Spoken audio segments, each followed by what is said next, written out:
जय हिंद दोस्तों।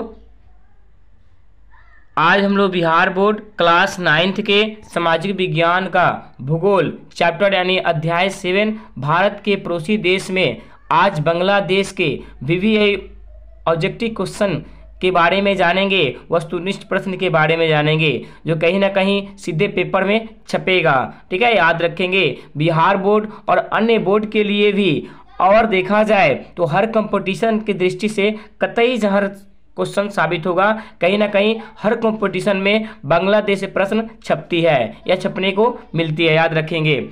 तो आज इसके बारे में पूरे विस्तार पूर्वक बताई जाएगी। आप लोग पूरे वीडियो तक बने रहेंगे। इसके पहले हम लोग नेपाल घूम लिए थे जिसकी राजधानी काठमांडू बताया गया था। उसके बाद भूटान घूमे थे जिसकी राजधानी कहाँ था, थिम्पू। यानी दो देश भारत के भी पड़ोसी देश हैं, इसके बारे में हम लोग जान चुके हैं। आज हम लोग जानेंगे बांग्लादेश के बारे में जिसकी राजधानी ढाका होगी। आज पूरे घूमेंगे और पूरे मस्ती करेंगे। कहा जाता है मस्ती तौर पे एक बात आती है कि रख हौसला वे मंजर भी आएगा, रख हौसला वे मंजर भी आएगा, प्यासे के पास चलकर समुंदर भी आएगा।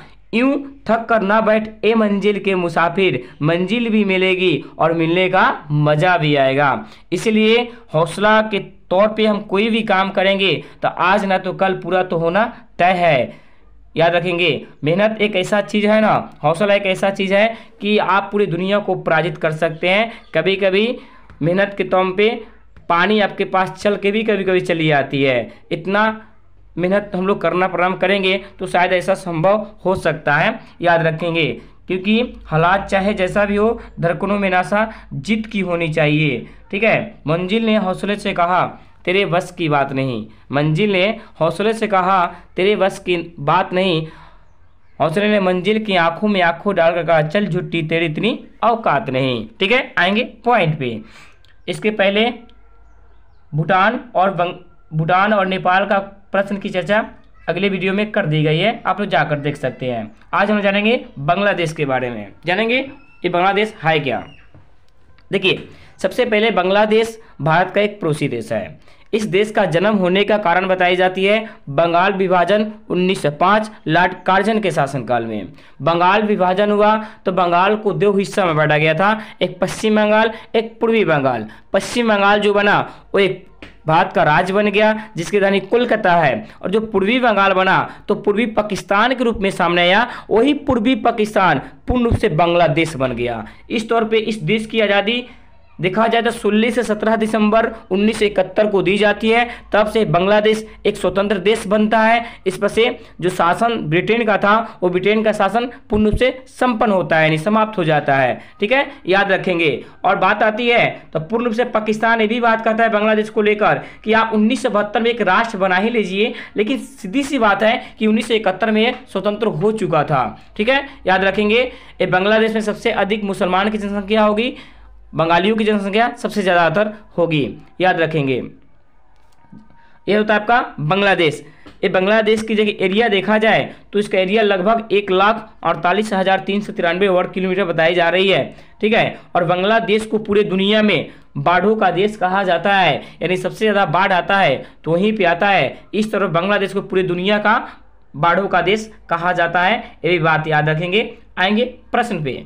पहला क्वेश्चन होगा आपका 9th क्लास के एनसीईआरटी का पहला क्वेश्चन होगा वस्तुनिष्ठ प्रश्न, बांग्लादेश का पूर्व नाम क्या था। तो इसका आंसर होगा ऑप्शन क,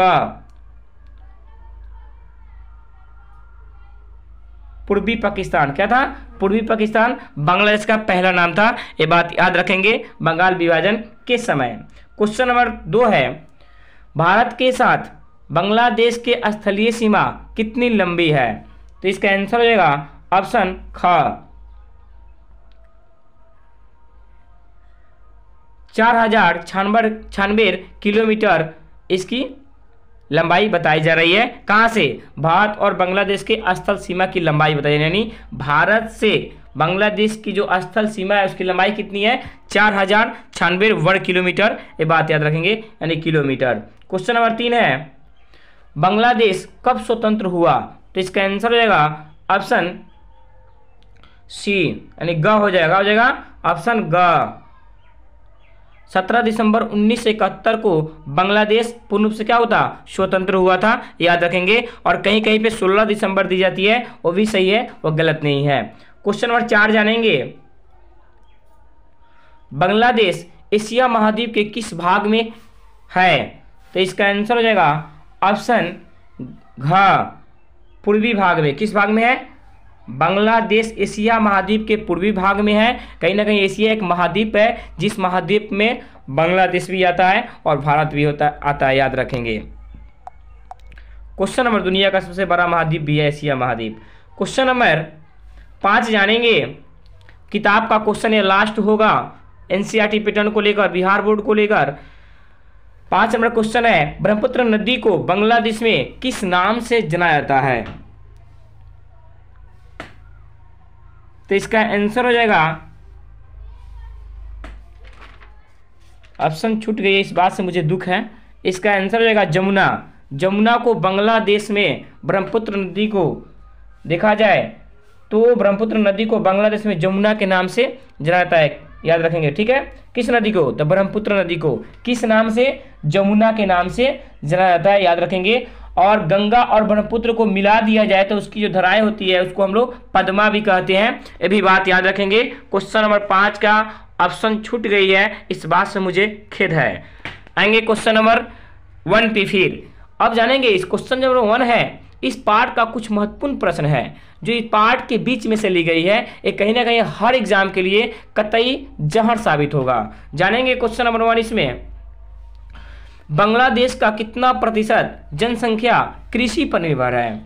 तो इसका आंसर हो जाएगा ऑप्शन सी, 80% जो जनसंख्या है बांग्लादेश में, यह जनसंख्या कृषि पर ही निर्भर है, कृषि से अपने जीवन को व्यतीत करती है देखा जाए तो। और बांग्लादेश में कुल क्षेत्रफल के यानी 1,48,393 वर्ग किलोमीटर जो एरिया है, उस एरिया के 63% भाग पर कृषि कार्य की जाती है, ये भी बात याद रखेंगे। क्वेश्चन नंबर 2 जानेंगे, नारंगी की खेती के लिए कौन शहर प्रसिद्ध है? तो इसका आंसर हो जाएगा ऑप्शन ए, सिलहट। सिलहट नारंगी की खेती के लिए, मौसमी नारंगी के नाम सुने होंगे जो हम लोग खाते हैं, वो खेती के लिए बेहद ज़्यादा सिलहट प्रसिद्ध है। और सिलहट में एक बंदरगाह भी है, ये भी बात याद रखेंगे। क्वेश्चन नंबर 3 है, कर्णफूली किस क्षेत्र की प्रमुख नदी है? तो इसका आंसर हो जाएगा ऑप्शन ए, चटगांव। चटगांव की ये प्रमुख एक नदी है, कौन नदी? जिस नदी का नाम है कर्णफूली। यह चटगांव बांग्लादेश का एक सबसे बड़ा बंदरगाह तौर पे आता है, वहाँ के एक फेमस शहर है जहाँ पे बंदरगाह भी है चटगांव में, ये भी बात याद रखेंगे। सूर्य सेन जो था, जिसका उपनाम सूर्य सेन का उपनाम मास्टर था, इन्होंने आक्रमण भी किया था उस बंदरगाह पे और उसको जीत भी लिया था। क्वेश्चन नंबर 4 है,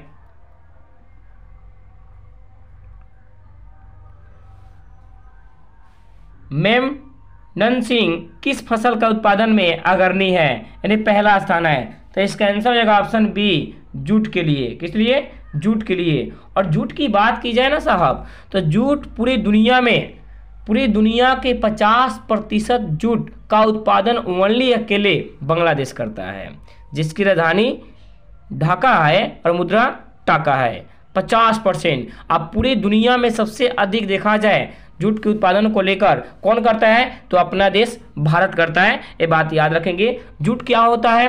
तो जूट आपका मक्का के खेत में यानी खरीफ फसल के अंतर्गत आता है, उससे हम लोग कपड़ा भी बुनते हैं, या चट्टी का बोरा के नाम सुने होंगे, वो भी हम लोग बनाते हैं जूट से, या रस्सी भी बनाते हैं, याद रखेंगे।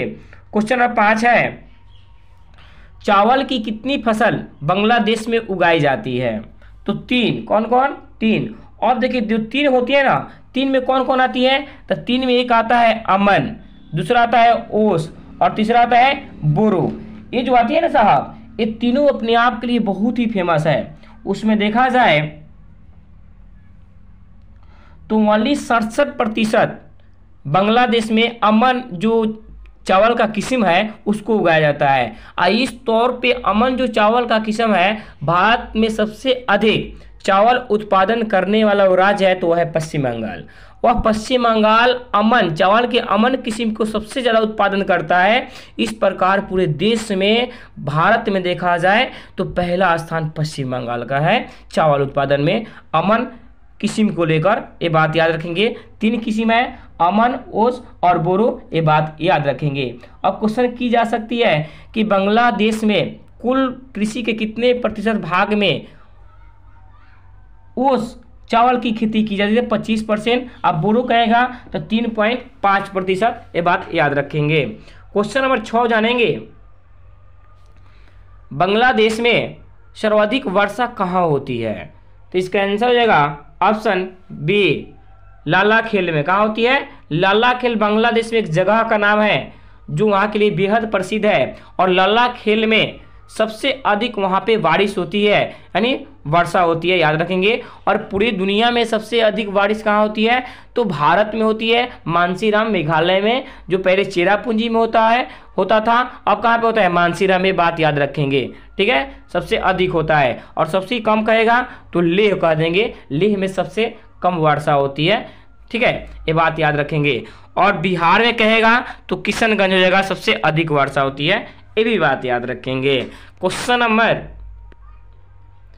7 जानेंगे, बांग्लादेश में तेल शोधन कारखाना कहाँ स्थापित हुआ था? तो इसका आंसर हो जाएगा ऑप्शन ए, चट्टगांव में। कहाँ हुआ था? चट्टगांव में,